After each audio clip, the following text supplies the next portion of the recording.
باع بنته ب200,000 ريال، ب400 دولار. لمن؟ للدانق محمد حسن علي الفاتكي، وأبوها هذا ياسر عبد الناصر سعيد الصلاحي. المشكلة والكارثة ليست هنا فقط، المشكلة والكارثة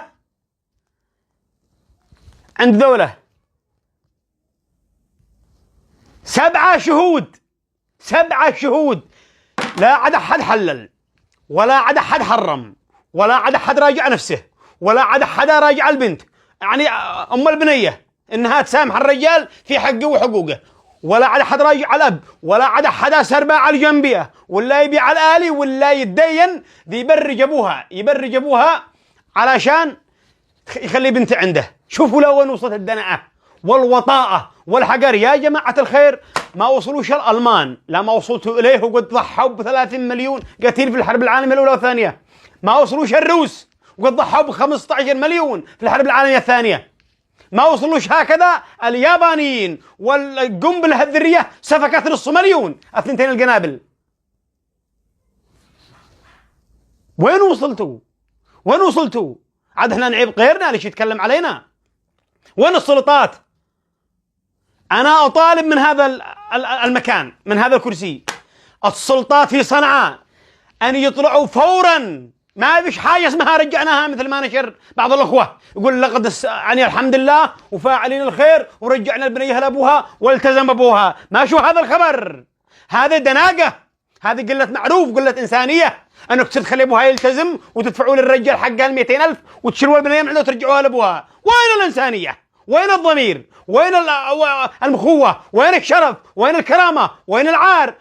أقسم بجلال الله لو أكلت يعني من خشاش الأرض ومن ترابها، والله لو ربطت على بطنك بالجوع، لو بعت أكلاك وكبادك يا مكسور الناموس ولا تبيعها. اشتغل أي شغل، تهرب لأي مكان، بيع لك أي حاجة عربية وبيع. وإن قد اضطر الأمر طلعت وتكلمت تقول عن الموضوع كذا كذا كذا كذا كذا، وطالبوا مني أهالي زوجتي طلبوا مني مبلغ وقدره، وأنا ما بش معي، ونفرق لك من عيوننا ونبني لك ونسوي ونعمل كل حاجة. نطالب السلطات في صنعاء فورا، ولا يعني دعينا المنظمات وتواصلنا مع المنظمات ونقوم القيامة. نحن ننكر منكر، وما يسكت على هذا الذي هو مكسور ناموس، ذي مستعد يبيع مرته وبنته. الشهود، الشاهد الأول ذي بصم اكسروا أصابعهم محمد علي، الشاهد الثاني سعيد، الشاهد الثالث ياسر عبد الناصر سعيد الصلاحي، الشاهد الآخر إلهام، الشاهد الثالث هايل، الشاهد الرابع والخامس ناجي. تخيلوا 7 مبصمين، لا عاد أحد حلل، ولا عاد أحد حرم، ولا عاد أحد راجع نفسه، ولا عاد أحد دفع. يعني سابقها ما قد حصلت في التاريخ.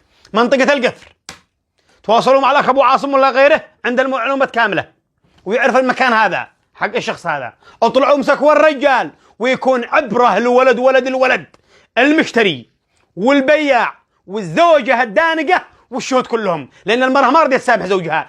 كيف سمحت لها ضميرها ونفسها إنها تغصب زوجها، يعني طليقها، إنه يبيع بنته ب200,000 لواحد دانق مكسور ناموس علشان يدي مهرها؟ وين أهل المرأة؟ أهل المرأة اربطوهم، المرأة نفسها. أهل الرجال شوفوا، يأخذوا هذولا كلهم عبرة وعظة عشان للمستقبل الآخرين. قد يأتي يوم من الأيام ويصل أب ولا واحد دانق مثل هذا وبز بناتنا وسرحنا السعودية يبيعن. أو أنا غلطان يا جماعة اللي تحكوا بحق الله؟ لا تخلوش الآن أطمن من رأس العمارة، لا ذمتكم قد لهانة، أقسم بالله إن قد لهانة. اليوم داخل باعها، بكره ما يلقى شيء هذا يخاف وبزها، والسعودية ولا تشريح يبيعها تشليح.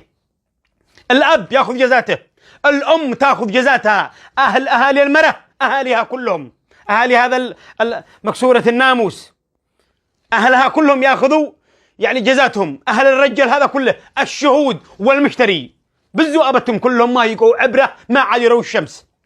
والبنية هذا أنا مستعد أكفلها، أنا مستعد، وأمام الله أكفلها واطرحها على عيني وعلى راسي، واحدة من بناتي، ولها مال بنتي، ولها مال عيالي، أكسيها من لحمي واصرف عليها من عظمي. مستعد اكفل البنت انا هذا امام الله ولله ثم للتاريخ. اذا ما اخذوها الشيء يعني حلقه كفلها فانا مستعد اكفلها واطرحها داخل عيني وداخل قلبي. هذا البنيه تعبنا حكايه توجهوا والناس كلمه لا عاد احد يسمعنا.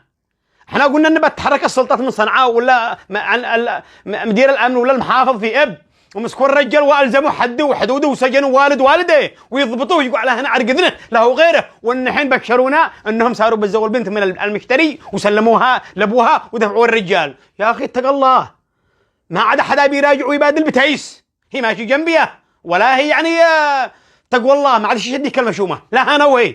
واتمنى نشر هذا المقطع وان يوصل للسلطات في صنعاء تحركوا عاجل ولا دعينا المنظمات وتكلمنا بالانجليزي والفرنسي والتركي والصيني ونخلي المنظمات الحقوقيه تدين الحكومه نفسها في صنعاء انها ما حركه ساكن اذا بيع وشراء. الورقه هذه مختمه مكتوب الجمهوريه اليمنيه وزاره العدل محكمه الاستئناف شوفوها موجوده يعني في الوثيقه هذا. سلام.